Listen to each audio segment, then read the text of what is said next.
Welcome to Grief is the New Normal. I'm Dr. Heather Taylor, a licensed psychologist and grief specialist, here to help change the conversation about grief and build community and connection while we all adjust to this new normal we are living in. This podcast is for you if you are grieving or if you are supporting someone in a season of grief. I'm glad you're here. Welcome, everyone. I am really excited about today's guest. Joining us all the way from Alabama is Sarah Grace Stevenson, LMFTA. Sarah, thank you so much. Or do you go by Sarah or Sarah Grace? What do you prefer? Sarah Grace. Sarah Grace. Sarah Grace, thank you so much for being here. Southern family. My mom could have written Southern Living. So, of course, we have a double name. I love that. Well, Sarah Grace, welcome. Thank you so much for being here. Can you introduce a bit about yourself and your background? Yeah, I'm so excited. I love to talk. So naturally, I'm a therapist and happy to be here. Yeah, I grew up in Alabama, Roll Tide, and been here all my life, but I love to travel. I'm actually currently in Orlando. This is not my house or office. And so we're traveling, but I got into this work because my family and my relationships, as a result of my family, we're all a hot mess. And when grief hit my life personally, it just devolved from there. And so grief was the reason I got into going to counseling for myself. But then relationships and family dynamics were the reason I have stayed in it and then pursued it professionally. But it's just, I specialize in marriage and families, but grief is a really common intersection with those things. So I talk about it all the time. Even if people don't come to me for grief help, it eventually comes up. Absolutely. That's one of the main premises of this podcast, is talking about both death and non-death losses and the pervasiveness of grief. And we live in a very grief-phobic, grief-illiterate society. And so how do we help create bridges to talk about the different nuance in grief and the different ways that it shows up? I'm excited to have this chat today about how it impacts families, and because in your work, you do a lot of family systems work. So I guess digging into that, are there some common patterns in how different family members process grief and loss? Totally. We tend to swing one way or the other, right?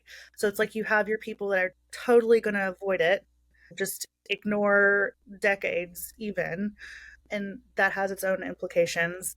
And then on the other side, you have people that are really going to live in it, and it's going to be this thing that really holds you down. Healthy grief goes back and forth. It's the dual process theory of grief. So different family members, it ultimately comes down to knowing how you're grieving. And it's almost like we have to educate each other on, this is what my grief looks like, and this is what I need from you. It's probably totally opposite than yours. And grief can create a lot of beautiful connections in families. And it can also create a lot of conflict and nastiness. Like for me personally, it's some grief creates these amazing family holidays and gatherings where we sit and talk fondly of the people from the past. And then other gatherings are centered around how horrible those people were and how much they hurt us and the resentments. So you can really start to see how the grief has manifested differently for each individual.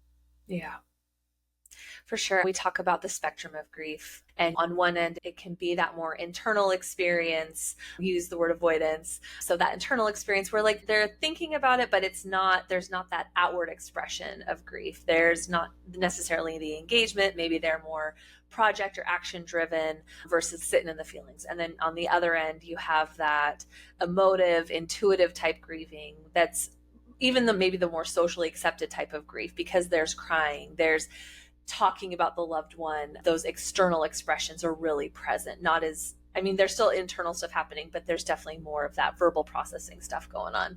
And it's hard in a family system when different people are showing up on that spectrum in different ways. And there can be that comparison of, am I grieving wrong? Am I doing it? My grief doesn't look like my sibling's grief. So am I too much? Am I not enough? It can create, like you said, conflict, because those different grieving styles are at odds with one another.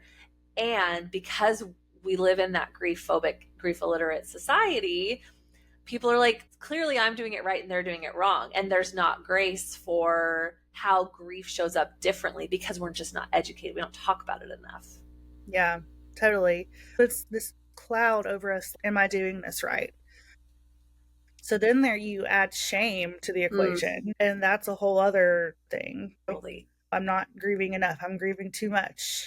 And it's because we don't understand and we are so illiterate around it. If someone is grieving around us, we get so uncomfortable that it just perpetuates this message of you're not doing this right, or this is too much. So it's really this vicious cycle that we find ourselves in. Yeah. And you talk about how we seek out familiar patterns in relationships based on childhood experiences, right?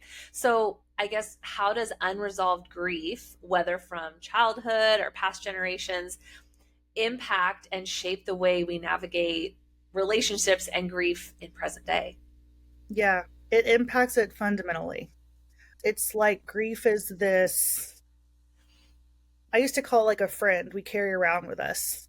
It's like this entity in our lives. It's a chronic thing, and if we don't get to know it intimately for ourselves, we're not going to be able to tell the people in our lives about it either.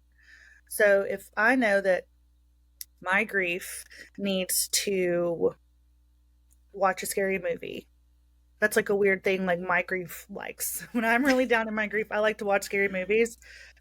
I don't know what that says about me. I don't really care. But, or if my grief needs to put on certain music, or my grief needs to just be alone for 3 hours, I need to know that about myself so that the people around me aren't feeling offended or getting concerned or anything like that. If I don't process that for myself, I'm going to project it into everyone else around me. I have this theory that's based on the classic 5 stages of grief, Elizabeth Kubler-Ross. I say if we don't process our own grief, we're going to continue to bargain throughout our relationships. So like bargaining and grief, or originally in the 5 stages of death and dying, it's about how could I not make this happen? Or what can I do differently? People bargain with God, people bargain with other people in their lives, different things. And if I don't process my grief appropriately and in a healthy way, I'm going to keep trying to resurrect that person in my life. If I don't process it, I'm going to keep trying to make my partner my lost person. My mom always did this. I need you to do this. And so that's a really heavy implication that I've seen personally and professionally. I think that's a really common one. I have one client that her mom, the anniversary of her death every year, reminds her that her mom liked flowers. So she's asking her husband, like, hey, just please give me some flowers. And I don't think that way naturally. And so my job is to facilitate an understanding where I know you don't naturally do this. So we have to understand that this is something that's a continuing bond with her mom. Mm. And that's fine. We like those continuing bonds in grief recovery, but something pathological might be my dad really liked to dance. I need you to dance with me and your partners. I have never danced. It's not my thing. Like, you don't need to get mad that your partner doesn't like to dance. You need to grieve the fact that, like, you like to dance with your dad. So those are just tiny examples of how we can continue to try to relive the memories if we don't process the loss appropriately. Yeah. That projection piece, or I think, can be really tricky, because you're right. If we're thinking our grief is going to feel supported through a specific medium, activity, song, what have you, it's still not going to bring our person back. and projecting that onto a partner, a friend, a remaining parent to act, respond, or engage in a similar way to our lost person, that's unfair for them and also unfair for us. And it doesn't actually create the soothing that we hope it's going to. Yeah, that grief state is tough to be in because it's that longing piece. And there's not a lot that soothes the longing piece other than just, okay, so I hear you asking for this. What that tells me is that you're suffering, you're hurting right now. I'm sorry that you're in that space. Like, I can give you a hug. I can go get you an emotional support coffee. Like, I can be with you while you're in this space of suffering. And like, it's not something we can fix or rescue our people from who are grieving. And that's tough. I feel like I can't slap a Band-Aid on it. I can't bring them back. I can't make it better. I can be with them in it. And sometimes people think that they quote unquote should have to do more, when really it's like the showing up in that space is the most validating, is the most supportive thing you can do, because you're not running from their grief. Because we want to run from our grief because whoo, very uncomfy. We want someone to be with us in it. And I think that's an important reminder for families and partners. Yeah. And especially in a romantic relationship, it's like that is so much pressure to put on your person. I don't want the pressure of having to be this person I might not have ever known. And it's like the conversations I like to facilitate with couples now, the connection and the empathy is what really can soothe, for lack of a better word, that grief place. Hey, my dad would like to dance. I need you to dance with me. An uneducated partner might go, I don't like to dance. This is so much pressure. Don't stop trying to force me to do this thing. But an educated partner can go, I know that was a memory you treasured. Yeah. And that validation and empathy is such a salve to your soul when you're grieving. Yeah. And that connection is what starts to build the space around the grief void. You're never going to fill that void, but you can definitely grow the space around it. Yeah, for sure.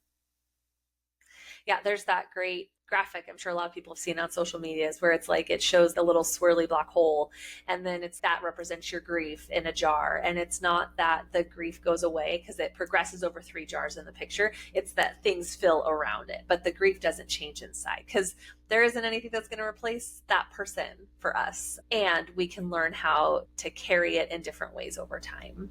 Yeah, totally. Yeah. That's my favorite thing to share with people. I came up with my own for me because I'm a huge reader. And I'm like, if you have a bookshelf and the only book on there is your grief, that's depressing and sad. But throughout the years, I'm going to buy more books. I'm going to buy some plants. I'm going to buy some figurines. I'm going to put some pictures up there. The grief is still going to be there, but there's going to be so many other things. Yeah. There's going to be so many other books to read. Yeah. And yeah, once a year or so, you need to dust off the other book, right? Maybe more often than that, but those are the stories and the books you can write with your partner, with your friends, and just with your work colleagues. Like, work family is huge in the grief space. Yeah. And I have friends and colleagues who are really passionate about grief education in the workspace. That's another systemic issue. What? You just want 3 days off and then you're going to be all back to normal? Like, what? Everything's better. All better. Everything's fine. Everything's fine. I lost one of my most important people and I only needed 3 days to get over that. Yeah, totally. That's all. I'm being very sarcastic, viewers, if you cannot hear the tone in my voice. Dripping with sarcasm here. Dripping. And 3 days is enough to maybe plan a funeral and pick out a casket. And if you need to travel, it's definitely not enough. Like, you might need to go buy a new black dress. Like, you might need to buy your plane ticket. Like, you might not have the money to drop $800 on a plane ticket. And you might need to drive. Like, there are so many. Or even like getting the time off work to go, because like you might have been caregiving, like they might have been sick in advance and you had used FMLA and things to take, or all your sick leave to take time off to care for your person, and then they die, and and now I have these 3 days of bereavement leave. Okay, great. It's like Yeah. a drop in the bucket. Like our society just is, there are not systems in place to support grievers. No, grief in the workplace is a whole other episode. Yeah, That's a right. whole For that's a sure. whole thing. Totally. Yeah, it's awful. I don't know if I've shared my personal story in here, but my mom died in the morning, and I was in a part-time manager in retail at the time, Mm. and I was at work that night because we had no other people. Yeah, I got to just sit in the back and just exist, but like Oh, Sarah literally Grace. just because like I was supposed to be opening manager that day at work, and I had to call. Thankfully, my mom died at a convenient time for my day. And the nurse at her where she was called me and she was like, "This happened." And I was like, "Oh my God, I'm getting ready for work." So I called my store manager, woke her up, and I was like, "Hey, I can't open this morning." And she's like, "Oh, okay." And there's two of us. And I'm like, "I'll be there to close tonight at 5." But that's just like an example. That's something we all have a story about Yeah. because the workplace is not set up and inconsiderate of grief. Oof. Yeah. Whew. That's taken me back. I Yeah. So as listeners know, like I lost my brother 15 years ago, and I was working for Barnes and Noble, and I was an admin, and I had this tucked away office space in the back of a stage area, and that's where my folks showed up to tell me that my brother had died. And so I lasted there for about a year, and it was too hard emotionally to be there, knowing that's where I got the news. I'd see where my dad was falling apart in that stage area every time I would go into work. And so Yeah. it's the where we receive that news, let alone the how the environment supports us. And my employers were lovely and very supportive. I supported the district managers. They were incredibly supportive and patient and graceful with time and working from home and things like that. Way back in, this was like 2009, so working from Mhm. home wasn't really a thing as often as it is No. today in this post-COVID space. But yeah, that workplace space is really tricky with grief. Yeah. Yeah. Yeah. And it's going to take a lot of work and advocacy to change any of that. It's something that's been in place for so long, Yeah. maybe not in our lifetime, but maybe for the next generation of grievers. Yeah. I have a lot of faith in Gen Z and Gen Alpha to make a lot of systemic changes. Yeah. So, Pivoting a little bit, you work with a lot of families, so you help support with parenting as well and parents.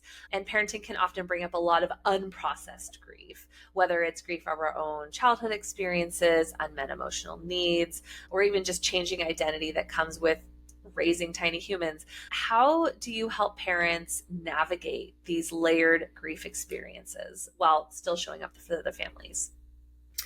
parent coaching is one of my favorite things. I've done parent coaching in domestic violence spaces, in substance use rehab spaces with moms trying to get their kids back. And that's where I really grew to love parenting work. And it goes along with my work with couples because I work under this theory, structural family therapy. Salvador Minuchin, his theory was the family is a hierarchy. And it's controversial, just face value. But basically, the parental unit needs to be solid for the parenting to happen effectively. So that's even if you're a single parent home, either by choice or not, if you are aunts and uncles, if you are grandparents, whatever you are as a caregiver to children, if the more solid you can get, the better that parenting is just going to flow. That's even with grief. Parent child relationship was never meant to be the space where we can like project and process our own stuff. That happens more often than not, though. The work that I do focuses on if you're getting activated, if your emotions are really getting heightened through whatever life experience, I want you to go to either your spouse, your partner, a close friend or family member, work through that, go to therapy, then come back to your parenting. I want you to prioritize whatever that top level is in the system, Mm. and then it's going to flow from there. There's a lot of messaging out there that says parenting should be your priority. And a lot of parents think that because they weren't prioritized as kids, maybe I'm going to make my child number one priority. But there's a difference in not prioritizing your child, as in maybe you're neglectful. Maybe when you were a kid, maybe your parents were emotionally or physically neglectful of you. But there's a difference in that and using your own life and experiences and your own relationships as an adult to be the fuel that allows your children to be an appropriate level of prioritization in your life. Ditto everything with grief. If you're experiencing grief, find your place to work on that. Find your therapist, find a support group. There's so many free options out there too these days for grief. Find a good podcast, listen to it every day, read some books, find your people. And we live in such an individualistic society that it's going to take some work to do that too. You have to build your tribe. You have to build your village. It does take a village. It never changed. You might just have to build it a little more intentionally now. Yeah. So yeah, I'm always going to come back to really prioritize yourself and getting healthy so that you can show up appropriately for your kids. Yeah. I use the metaphor of the spoons a lot with my clients, my grief clients. Yes. Oh, it's so good because it's all right. I want to still show up for my kids, and that's going to take so many spoons for my day. And then what do I have left? I need to make sure I've showered. That might take 2 to 3 spoons depending on where you're at that day. I need to make sure I'm eating too. I might not be able to get the movement in that I would prefer. And so that's a spoon I'm not going to spend today because I don't have it to spend. So being intentional with the capacity and the time that we have, because I think it's really easy to forget that time is also a resource. And if we don't have enough time in the day to even fall apart, it's okay. So once I've gotten through all my check boxes, then I can fall apart for the day because I'm just spent. I got nothing left. And that's where it's going to come out. Or I'm going to be intentional and try to hold it in until the next day when I know I'm going to talk to my therapist or a safe friend or someone else who experienced that loss, but in a different way. And they'll get it. They'll hold space for me because we're speaking the same grief language. And so I think that spoon intentionality is so important, and it's going to look so much different than you did pre-loss. Yeah, 1,000%. Like, your kids cannot get all your spoons. No. And you might say, my mom didn't give me any spoons. And she might not have. Sure. And that's its own trauma and grief to process.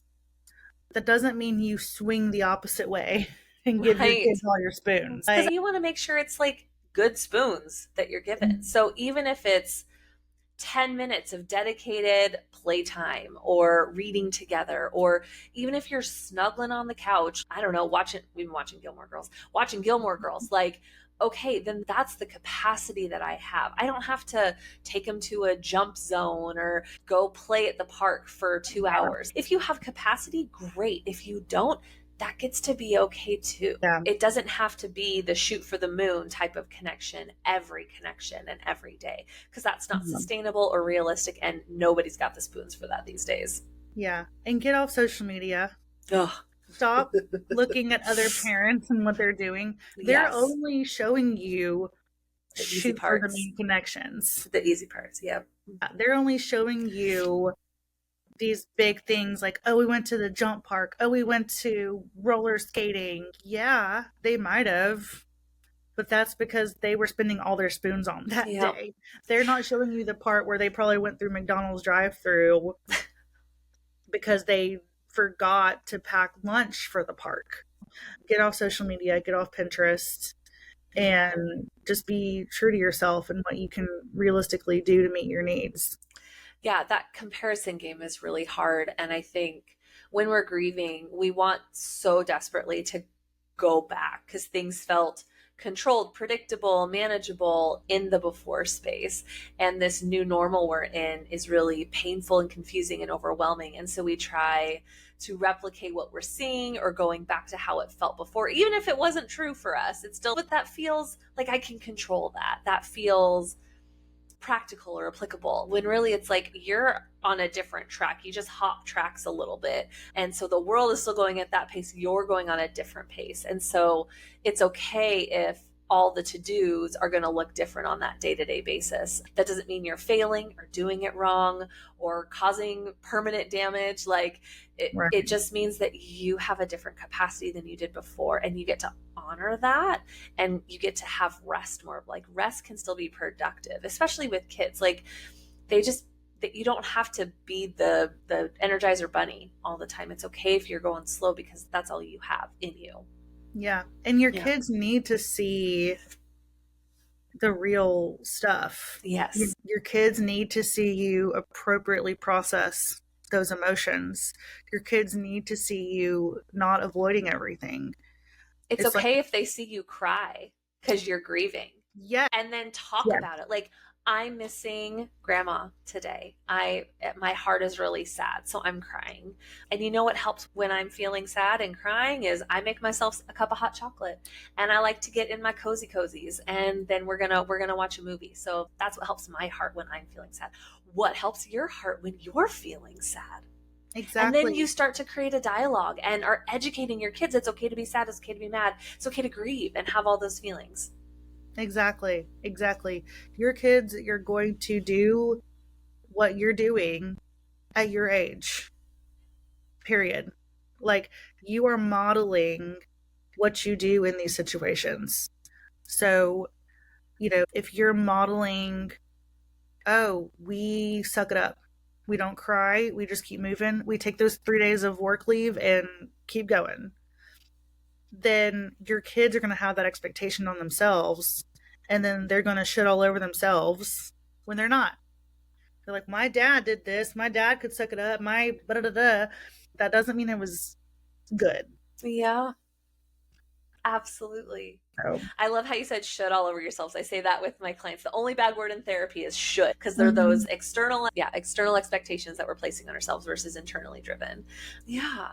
And then it adds to the isolation. If I'm not doing what I saw my parents do, then I'm doing it wrong and I'm failing and I'm disappointing them, which can bring a whole different layer of shame and complicated emotions when you're already feeling a plethora of complicated emotions because you're grieving. Yep. Like I said, the shame plus grief is toxic. Grief in and of itself is beautiful and it's natural. And that's Yeah. the way our brains are designed to go through life. But shame is not. Shame is just toxic and detrimental, and it just perpetuates all the bigger systemic issues we have with it.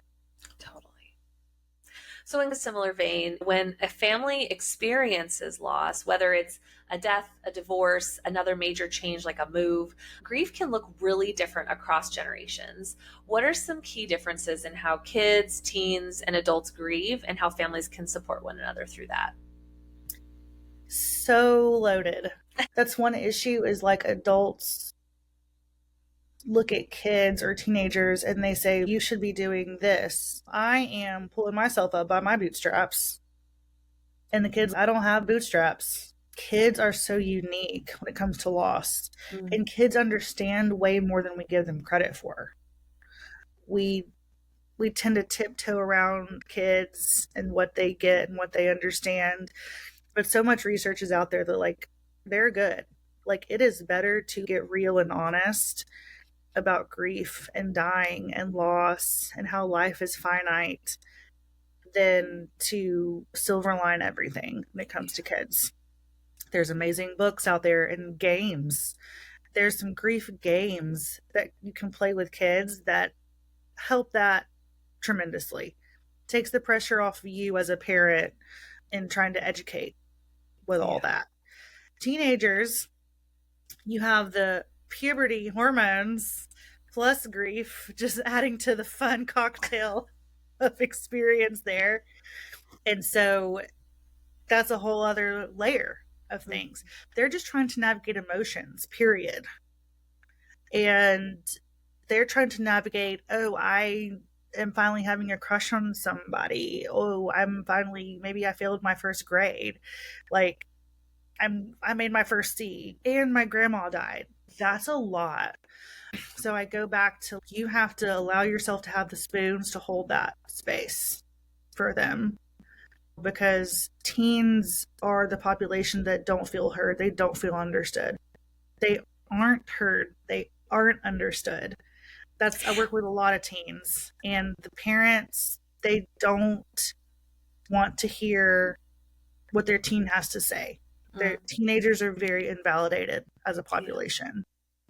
And developmentally, even teens are looking to peers for validation. So it's, yeah, I'm sad about grandma. I want to go hang out with my friends, because that's what's soothing to them, is having that peer-to-peer support and distraction.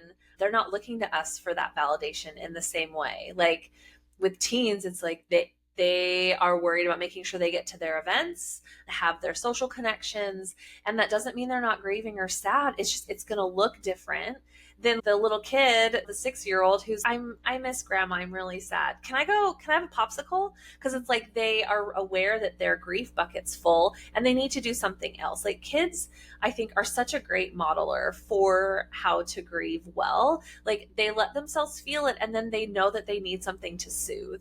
And teens do it pretty well too. They are aware that they're feeling sad, and what brings them comfort? Being around their friends. So that's what they want to do, is they want to be around their friends. That doesn't necessarily mean they're avoiding feeling it. Yeah. And unfortunately, kids do it well, teens do it well, but we tell them they're not. So then that keeps the cycle going of, then they're adults, they don't know how to grieve. What I want to do is wrong. Yes, you have to, if your teen wants to go out and get high and drink with his friends, let's have some boundaries there. That's a different conversation. That's a different conversation. That's a different episode. But I also want to go around the people that understand me and are going to let me grieve.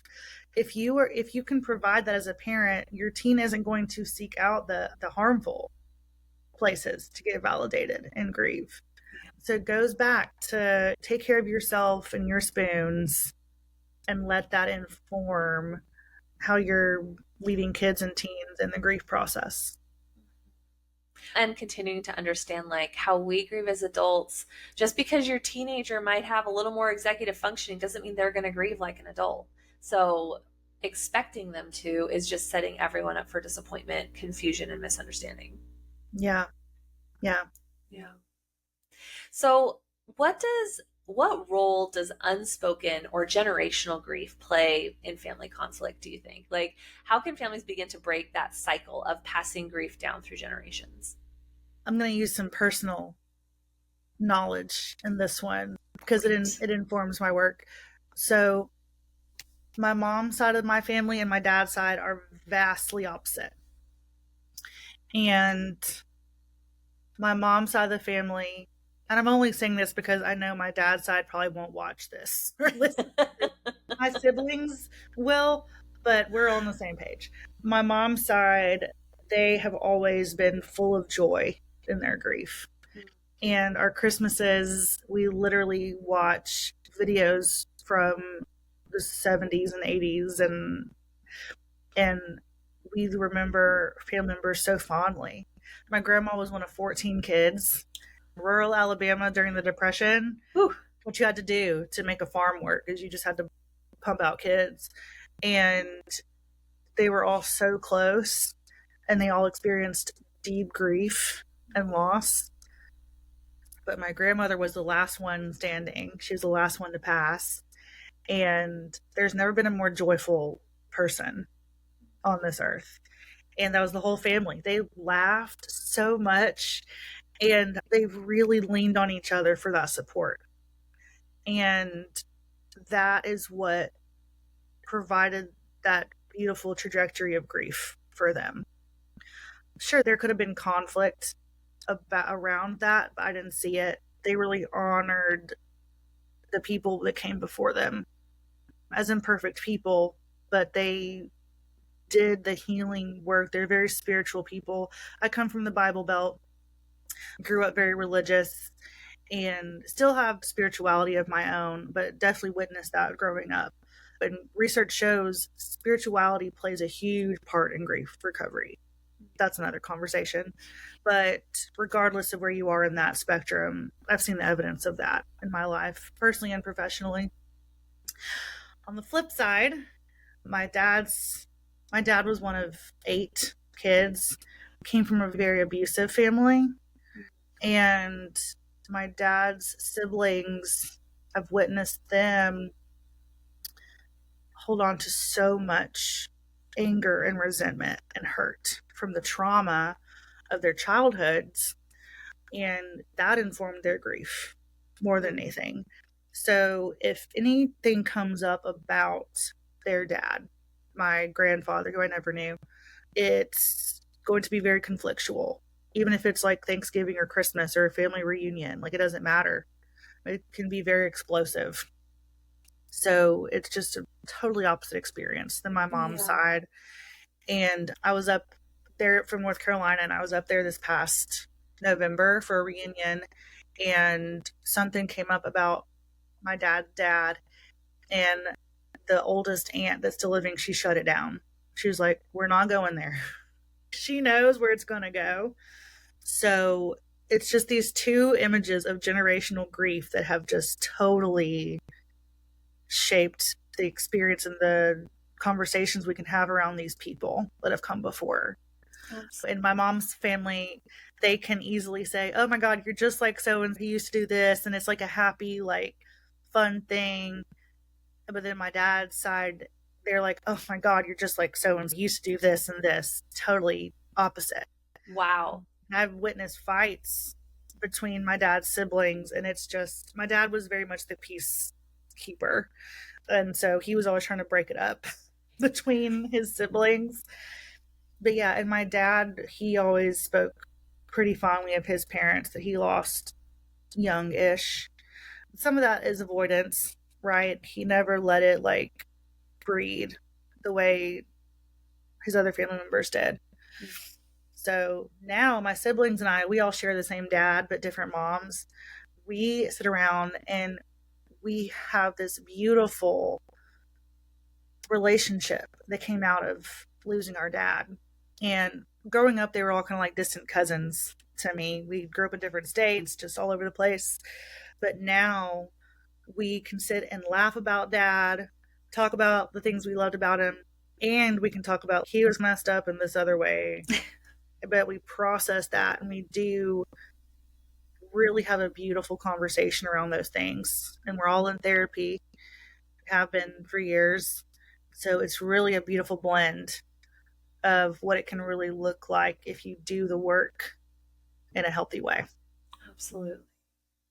So, with that in mind, doing the work, what would you say are some practical ways we as individuals or even as families can create space for grief while finding moments for that connection, that love, and even some joy together?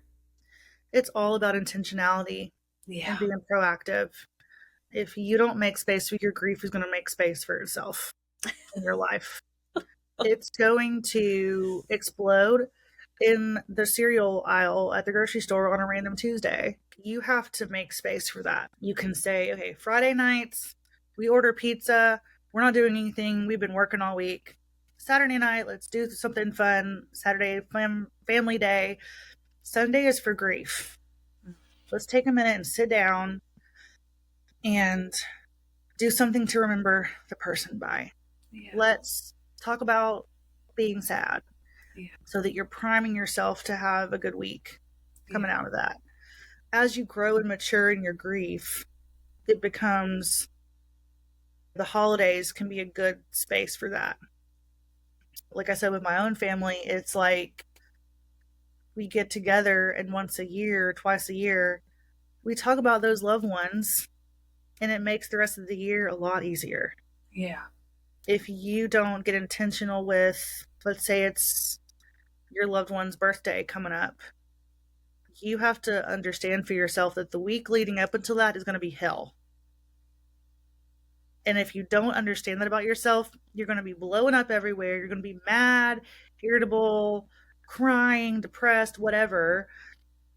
So it's helpful to learn, oh, yeah, this is what that is like for me. And then the people in your life can show up for you too. Yeah. I love how you said that. If you don't make room for grief is going to make its own way. I love the Great British Bake Off. It's one of my little co Yes, shows. same. And that made me think of Bread Week. And it's, if you don't make space for the steam to escape the bread, it's going to rip its own hole through and ruin your maybe beautifully aesthetic loaf. And that's such a great visual for grief, because it's like, it's got to get out. We have to find ways to metabolize that grief out, or else it builds up too much, and that's where more chronic things can start to get complicated. So I think that's such a powerful statement. Yeah, it's so true.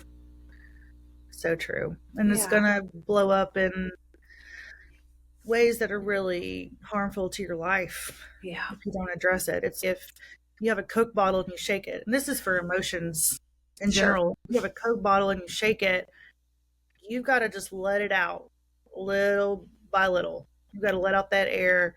You can't just take the top off. You have to really pay attention and let it out a little bit at a time so that it doesn't explode. And you still have some Coke to drink. Yeah. Sarah Grace, is there anything that we haven't covered that you were hoping we get to chat about today? Nothing in particular. I think it just sums it up to say prioritize yourself and find your village. Support is everything. And like I said, there's groups that are free online. You can find a therapist locally in your state or wherever, and just be gentle. Give yourself a lot of grace. Don't should yourself all over the place. But yeah, and just be intentional. Sarah Grace, this has been such a great conversation. If people are interested in working with you, what's the best way to connect? And do you have any resources or upcoming projects that you'd like to share with listeners? Yeah, I just recently made a professional Instagram. It's Yay! SG Stevenson MFT. I think I have 5 posts on it. Like, it's literally so recent. I kept having one of my clients asking me, like, I want to follow you on Instagram. I need you to make it public. And I'm like, I just need to make a public Instagram. So that is happening now, finally. I'm just recently been invited to be a contributing writer for a website called Hey Young Writer. And my first piece is on grief. So that's going to be published, I believe, February 19th. Don't quote me on that, but I'll get it to you. The best resources I found, the first one is the dinner party. That's how I found my own personal support group online. It's an all orphan group in our 20s and 30s. And we've been meeting since 2020. And Amazing. A lot of us have met in person. We've attended weddings across the country. There's even some of us in Canada that have met in person. And that is just the best. Like, we text all the time about everything. And the best resource to find is a place where you can say me too. And like, you can share, and they just get it. You can go to this group of people or this person and say, I saw a girl with her mom at the mall and I'm pissed. And they're like, same. Like, anything that pisses you off, any kind of jealousy or envy towards people not grieving, it's the space to do that. I love that. That's such a great resource. Yeah. And then if they're in Alabama and want to work with you clinically, what's the best way to get in touch with you? The best way is my practice is Warrior Wellness Group that I work for. It's a good sized group practice just south of Birmingham. It's a great space. And I also take Medicaid for kids and families. Amazing. And I really love working with those families. Sarah Grace, thank you so much again for being a guest on the podcast. And listeners, thanks for tuning in today. Remember to be kind to yourselves today and take care. We'll see you next time. That's it for today's episode of Grief is the New Normal. If this conversation resonated with you or you think it might benefit someone else, please share it. Sharing can open doors to healing, understanding, and normalizing these griefy conversations.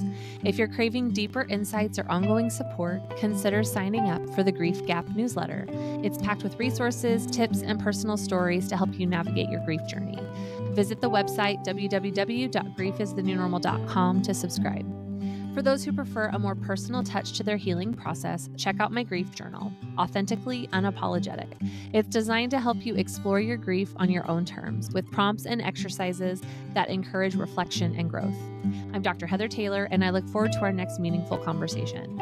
Our soothing tunes are provided by the Datacorns. If you're interested in sharing your story, collaborating, or learning more, please email me at hello@griefisthenewnormal.com. You can also stream the episodes on YouTube for more engaging content.